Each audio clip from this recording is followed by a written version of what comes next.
Olá a todos. Antes de mais gostaria imenso de agradecer a vossa presença e também a colaboração dos colegas, porque facilitaram-me bastante o meu trabalho a seguir, porque falaram de conceitos mais aprofundados em determinadas áreas, quer a nível emocional, quer a nível da medicina chinesa e da energia, destas energias opostas, yin e yang, que existem em todo lado, nos alimentos, no nosso corpo, na natureza, nas várias estações do ano, e isso realmente é fundamental para explicar muitos desequilíbrios, sintomas e está sem dúvida por trás de grande parte dos vários problemas de peso. A minha abordagem é uma abordagem que integra várias perspectivas, quer da parte da nutrição, sobretudo uma nutrição funcional, que vai muito para além da nutrição tradicional, em que há uma perspectiva muito dos nutrientes e também das calorias, mas a parte da nutrição funcional explica porque é que uma dieta aparentemente muito saudável para duas pessoas diferentes vai ter resultados completamente distintos.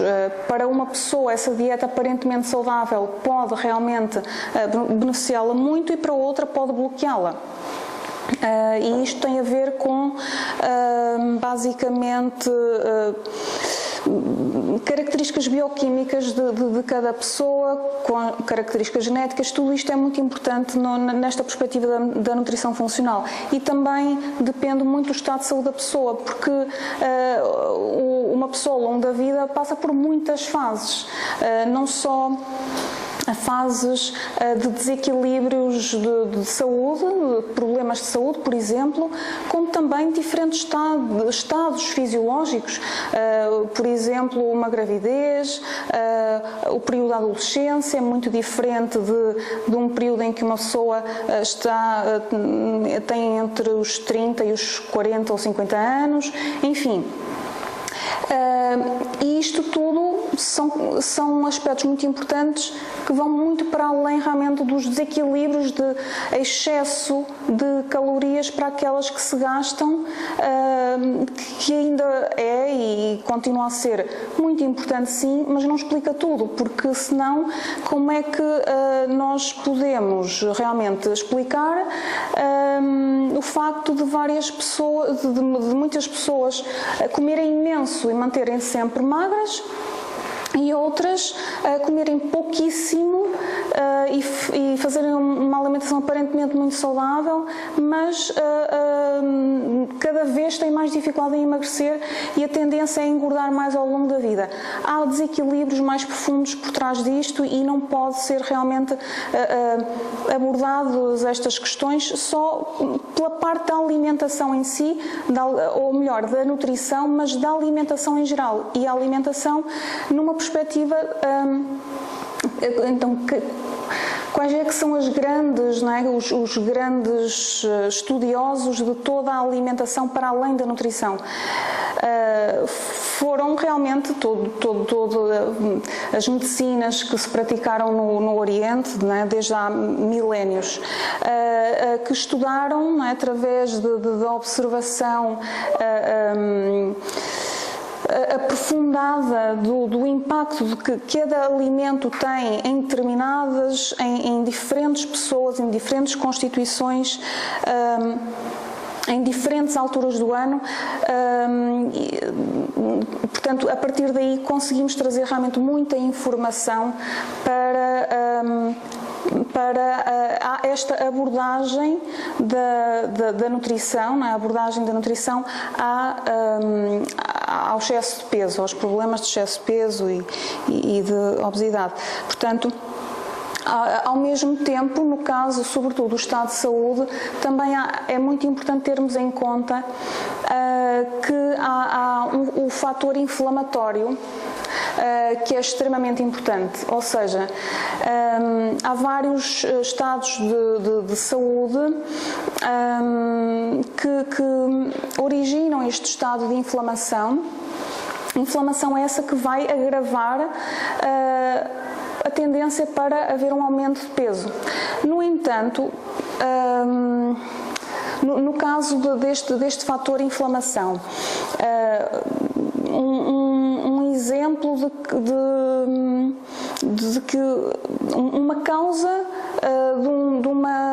de um estado de inflamação celular crónica é, por exemplo, o simples excesso de peso. A partir do momento que uma pessoa tem 10 quilos a mais, por exemplo, naturalmente vai produzir muito mais substâncias inflamatórias e, portanto, vai ter um estado de inflamação superior. Mas isto vai originar o quê?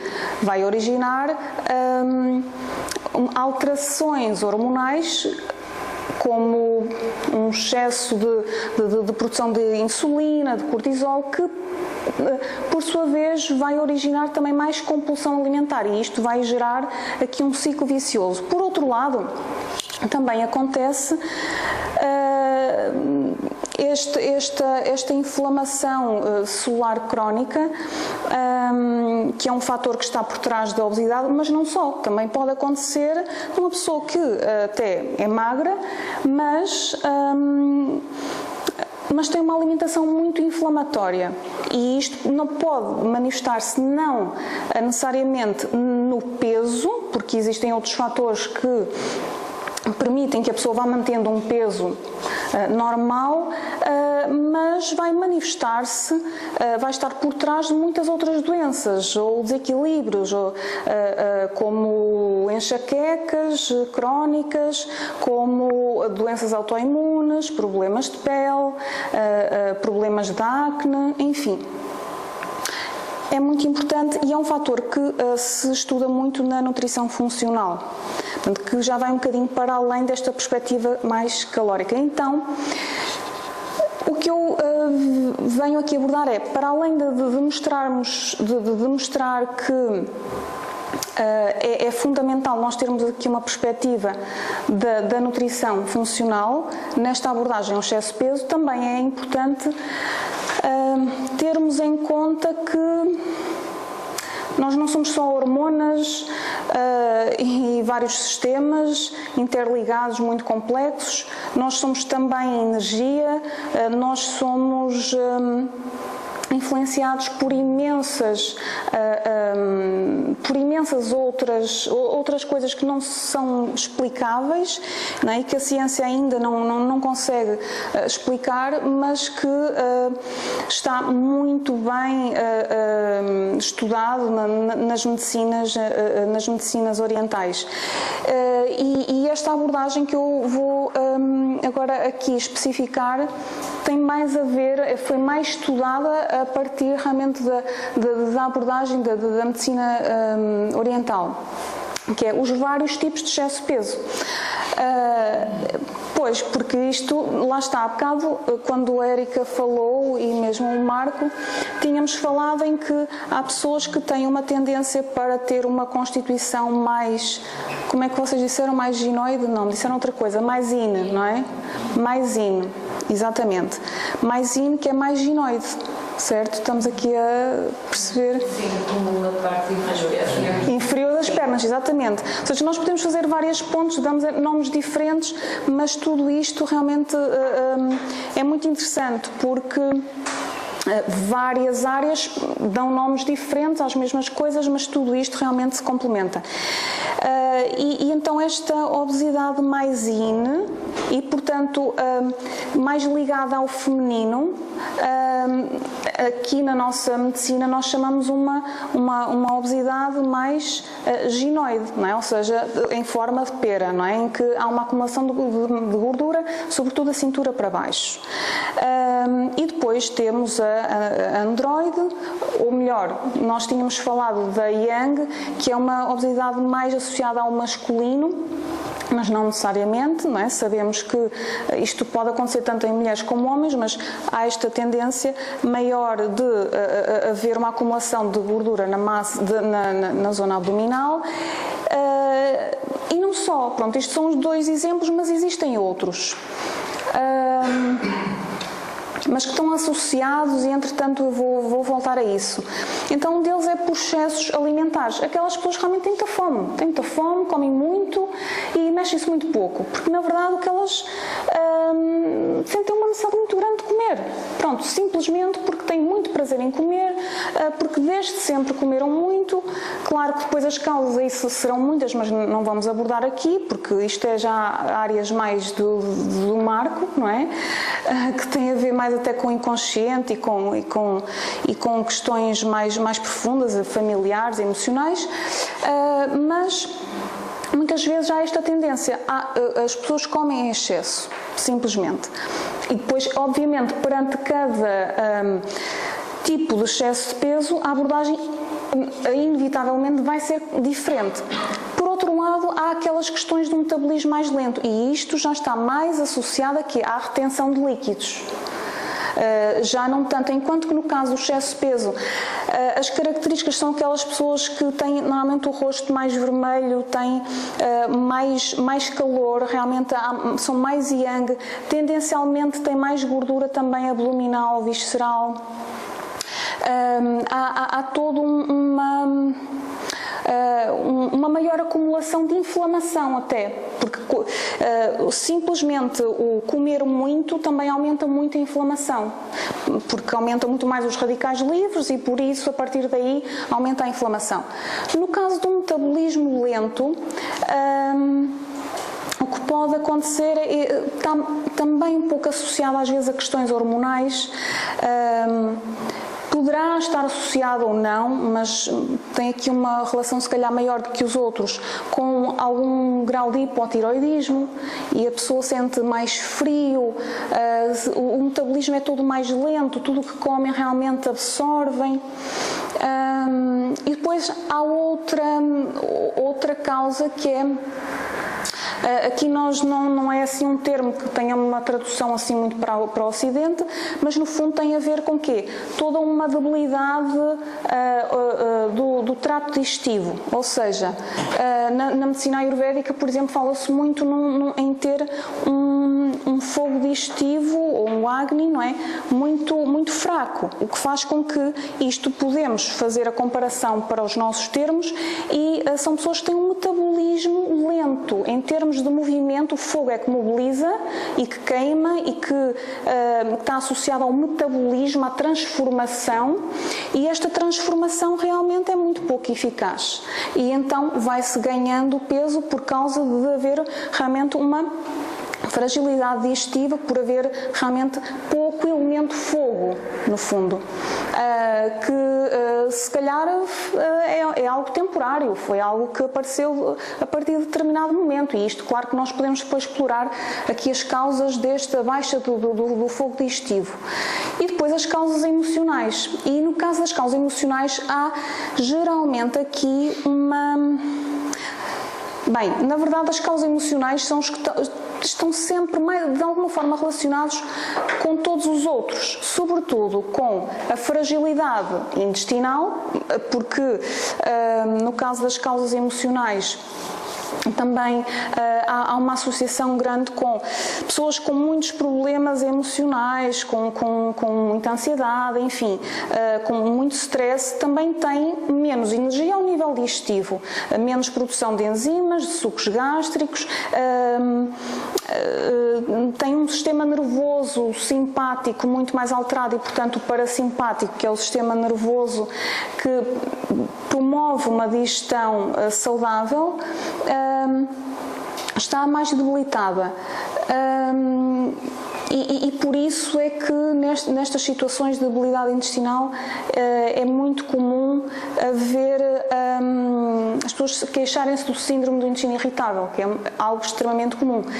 No fundo, é isso, são pessoas que também acabam por ter a barriga mais inchada, são pessoas que até são relativamente magras, mas onde acumulam gordura é na zona abdominal. mas às vezes a causa disto não é simplesmente porque a pessoa nasceu com uma fragilidade digestiva. São causas emocionais que foram, não é, agravando, no fundo, já esta suscetibilidade individual. Por outro lado, isto também pode agravar o metabolismo, porque pode mexer com a parte hormonal, enfim. São assim muitas coisas relacionadas. Relativamente aos excessos, então, como é que nós podemos abordar não é, o excesso de peso, pelos excesso de comida, não é, e pouca atividade física? Pronto, esta é a questão que também não é simplesmente dizer à pessoa que tem que fazer isto. Obviamente que precisamos trabalhar a componente emocional e de todo o estilo de vida, mas se calhar se há uma necessidade de comer muito, de preencher o estômago com muito volume, se calhar o que vamos fazer é escolher alimentos com menos calorias, não é? Mesmo comendo muitas quantidades de alimentos, mas neste caso menos calóricos. Podemos começar por aqui. Poderá ser mais fácil. E alimentos que nos ajudem a desintoxicar. Porquê? Porque sabemos que, no caso dos excessos, são aquelas pessoas que têm maior inflamação. Então, como tem mais inflamação, precisam de uma alimentação mais anti-inflamatória ainda. E o que é anti-inflamatório? Quais são os alimentos anti-inflamatórios? Aqueles que ajudam os nossos vários órgãos de desintoxicação, sobretudo o fígado e o intestino também, a desintoxicar, a metabolizar. E é o exemplo dos hortícolas em geral, sobretudo as folhas verdes, se forem amargos, melhor ainda, porque isto vai também promover todo uma maior produção de bilis e um melhor funcionamento hepático. Temos aqui o exemplo do chá verde, não é? Acho que foi a Érica, foste tu que falaste sobre isso, não é? É isso, ou seja, pessoas mais inflamadas com excesso de peso beneficiam de coisas mais amargas, exatamente para desintoxicar. Podemos e muitas vezes temos que recorrer à suplementação. A alimentação, na maioria das vezes, não chega, a menos que as pessoas façam as outras terapias todas e façam acupuntura e trabalhem a parte psicológica, façam exercício físico, mas muitas vezes só com alimentação nem sempre conseguimos, quando o desequilíbrio é muito grande, não é? Quando a manifestação em termos físicos realmente já atinge proporções um bocadinho grandes. E então aí podemos ter que recorrer a um ômega 3, que pode ser de origem não animal, mas também pode ser de origem vegetal. O que interessa é que realmente cingir ácidos gordos anti-inflamatórios, a cúrcuma com pimenta preta, por ter esse efeito altamente anti-inflamatório, ajuda a desintoxicar o organismo, a própria levedura de cerveja, porque tem o crómio, que vai ajudar também a regularizar aqui, a evitar os excessos de hormonas que nos levam a comer mais ainda, não é? Que é o caso do excesso de insulina e excesso de cortisol, associados também ao excesso de peso. Mais fibra solúvel para quê? Para dar muito mais saciedade, é uma das imensas funções da fibra, porque é o que nós queremos quando as pessoas têm realmente muito excesso, muita fome, não é? Porque isto estamos a falar da causa do excesso de peso por excessos, ou seja, por excesso de comida e pouco gasto calórico, e por isso o exercício físico. O metabolismo lento é outra causa do excesso de peso, e isto era isso, tem um bocadinho a ver com aquelas pessoas que até nem comem muito, mas fazem alguma retenção de líquidos, e portanto, como tem no fundo se calhar pouco elemento fogo, é um dos exemplos, tem uma maior acumulação de elementos de água e de terra, acabam por fazer mais retenção daquilo que comem. Então, muito importante para estas pessoas é, como tem um metabolismo lento e, portanto, um metabolismo também pouco eficaz, é importante não ingerirmos alimentos com energias muito extremas, porque realmente acabam por serem acumuladas. Se não são metabolizadas, vão ser acumuladas.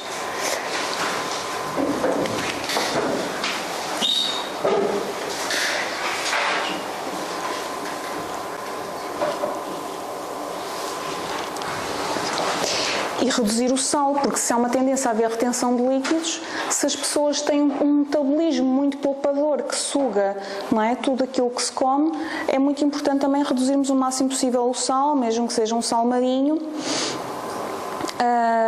E depois, mais uma vez, aqui os ômegas, não só aqui só o ômega 3, mas o ômega 3 e 6 para o equilíbrio hormonal, é muito importante. E depois, coisas que, se as pessoas têm uma tendência a ter um metabolismo mais lento, mais frio, o que é que nós podemos fazer? Dar-lhes alimentos que têm uma natureza mais quente e que permite uma maior mobilização da energia para gastar mais. Então a canela e outras especiarias, alimentos com uma natureza realmente mais quente, é por exemplo o quê? O trigo sarraceno.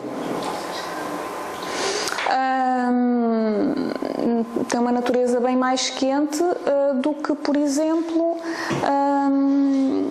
uma batata que, não é, que vem da terra e que tem mais água. Isto realmente são termos assim um bocadinho técnicos, mas dá para perceber que realmente isto é bem complexo e tem que ser avaliado assim caso a caso. E depois a tal debilidade, a tal fraqueza, a tal falta de a deficiência de fogo digestivo, não é? Ou do Agni, como, não é, chamam na medicina ayurvédica, que faz com que se há um metabolismo realmente mais baixo, mais fraco, uma maior dificuldade de, não é, fazer todo um processo digestivo, de metabolizar os alimentos e eliminá-los, nós temos mesmo de ajudar estas pessoas e, portanto, ter em conta que são pessoas que, num caso, não sei se estão muito familiarizados com a constituição ou melhor, as denominações da medicina ayurvédica do Vata, Pitta, Kapha, se calhar não, nem por isso, é mais da medicina chinesa. Mas é muito engraçado porque no fundo elas complementam-se e então, neste caso poderíamos... Este tipo de pessoas, como é que a gente pode identificar? Estas pessoas com uma fragilidade digestiva muito grande. Foi o que eu disse no início, quando apresentei aquelas várias razões. São aquelas pessoas que até, aparentemente, elas não acumulam muito peso em geral. Elas acumulam só muita gordura na zona da barriga. Até tem assim uma barriguinha, não é? Um bocadinho dilatada. Exatamente porquê? Porque está tudo relacionado com a parte digestiva, não é? Sobretudo assim, com o intestino, com o estômago e o intestino, uma falta de enzimas digestivas e, portanto, a nossa abordagem tem que ser nesse sentido, facilitar todo o processo digestivo e, por isso, comer fruta, sobretudo crua, uma sobremesa, à refeição, ingerir líquidos à refeição, nestas pessoas em particular, não são em todas, não é? Isto tem de ser tudo adaptado, mas nestas é mesmo de evitar ou misturas indigestas, não é? Não precisamos ser muito fundamentalistas, cuidado, mas se nós aqui falarmos numa proteína, por exemplo, uma proteína animal, que já é um bocado mais pesada, com um amido e às vezes até com 2 ou 3, como se usa muito aqui no Porto, não é? Devem estar a imaginar que a pessoa até pode não ter uma constituição com uma fragilidade digestiva, mas ao longo do tempo vai ganhando, obviamente, porque isto vai consumindo, não é? Muita energia em termos digestivos. E depois, nestes casos, muitas vezes é fundamental recorrermos a alguma suplementação quando o intestino está completamente em desequilíbrio. O intestino, ou seja, mais propriamente a flora intestinal, ou seja, quando nós estamos com uma flora intestinal toda alterada. Ok? E que podemos chamar a desbiose intestinal, não é? Cada vez mais comum nos dias de hoje. E por isso pode ser muito importante recorrer a probióticos, pré-bióticos também e também alguma fitoterapia. E depois alguns alimentos, alguns ingredientes em particular que podem facilitar muito este processo digestivo. O milê, eu destaquei aqui o milê porque ele é muito conhecido, sobretudo nas medicinas orientais, por fortalecer o nosso sistema digestivo. Faz-se muito bem a digestão, tem uma natureza neutra para o quente, portanto promove todo o processo digestivo. O kuzu usa-se muito também, não é, nas medicinas orientais, que vem de uma raiz e prepara-se de forma super simples, fácil, e é super saboroso, porque é algo que nós, se fervermos um bocadinho, não é, uma colher de chá de kuzu num bocadinho de sumo de maçã, ficamos assim com uma espécie de uma gelatina que bebemos quente, não é? É algo que fica delicioso e que pode realmente, estas coisas tão simples, fortalecer muito o nosso sistema digestivo. Um vinagre de maçã não pasteurizado, mais uma vez por causa de facilitar, de já fazer uma digestão, não é, dos próprios alimentos e não dependermos só do nosso sistema digestivo. E depois a mastigação, que é um mundo e que é aquilo que ninguém faz, não é? Nós não mastigamos, nós engolimos. Se verificarmos, é assim, nós precisamos mastigar pelo menos 30 vezes cada garfada. Ora, se repararem, logo à noite, quando chegarem a casa, nem sequer se vão lembrar, só se vão lembrar quando acabarem de comer, ou passado umas horas é que, ai meu Deus. E a verdade é que é assim, quando nós não fazemos isto, o que é que acontece? Como a saliva, primeiro, é extremamente alcalina, é uma das coisas que mais nos alcaliniza. Em vez de estarmos a beber água de Monchique, se a gente mastigar muito bem, faz muito mais sentido. A verdade é que depende dos casos, às vezes é muito importante, mas primeiro que tudo, o mais importante é realmente apostarmos numa boa mastigação, porque já tem muitas enzimas digestivas e este processo vai fazer com que o nosso simpático, o nosso sistema simpático, que é o do stress, não é, mais mental, vai conseguir abrandar, entretanto, e vamos conseguir estimular o nosso sistema nervoso parasimpático, que permite todo um bom funcionamento do sistema digestivo, porque o parasimpático é o que vai permitir a produção de hormonas, de enzimas, sucos gástricos e um movimento descendente, que é o que muitas vezes não acontece com as pessoas, que é comem, mas depois a comida fica aqui, não é? Ou arrotam, ou ficam, não é? Fica imenso tempo no intestino. Enfim, portanto, é muito importante nós facilitarmos este processo. E a mastigação basicamente uma das coisas que mais nos ajuda neste sentido. Assim como também, energeticamente, vai ter um impacto nos meridianos, ou seja, vai promover, estimular os meridianos do estômago e do intestino para permitir exatamente esta digestão. E, para terminar, as causas emocionais. É uma coisa que nem sequer vou aqui abordar muito, porque nunca mais acaba, e já falámos muito sobre isto, e é muito mais profundo, mas é só preciso percebermos uma coisa. Quando realmente temos aqui questões emocionais, não é? Que não estão a ser muito bem resolvidas e que, no fundo, não é? Estão a ser excessivas e não estão realmente a ser, enfim, libertadas de forma saudável, nós vamos acabando por acumular, sobrecarregar mais o nosso fígado. E o que acontece é que ficamos com um fígado mais frágil para fazer a digestão do que quer que seja. E por isso, inevitavelmente, nós não podemos metabolizar muitas coisas ao mesmo tempo. Comermos, por exemplo, não é? com raiva, ou com muita pressa, ou com stress, e ao mesmo tempo ainda comermos comidas pesadas como não é? Carnes, acompanhar com álcool, fritos, ovos, não há fígado que aguente isto tudo. Ou outras coisas, mas estes são assim os exemplos principais. Por isso, mais uma vez, o que é que nós precisamos de fazer? Tudo aquilo que nos ajuda a desintoxicar, basicamente. E é isso.